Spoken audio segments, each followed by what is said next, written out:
when you become a Christian, or if you are a Christian, at some point you have come to the place where this Christianity thing is tiring, it has too many rules, they are stressful.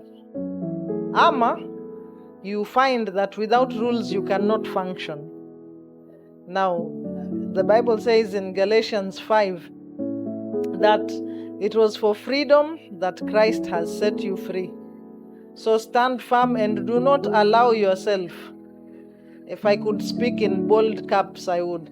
Don't allow yourself to be burdened any longer with the yoke of slavery. Dear young person, it is not hard to be a Christian if only you can let Christ be the one that helps you.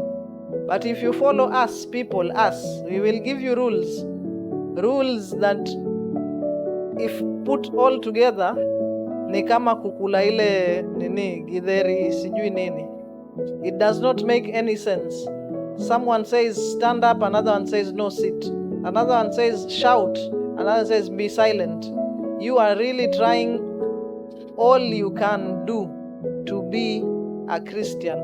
If ever you find yourself saying, I'm trying all I can, Apo, please note, that is what you are not supposed to do. You are not supposed to try to be a Christian. You are supposed to allow God, through Jesus Christ, through the Holy Spirit, to help you to live.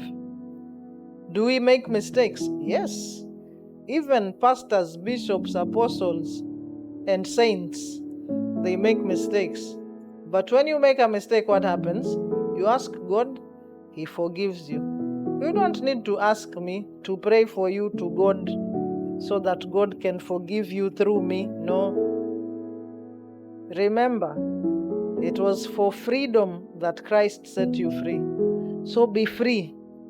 Be free kabisa. Not free to sin, free to live, free to enjoy the fullness of life that God has given to you.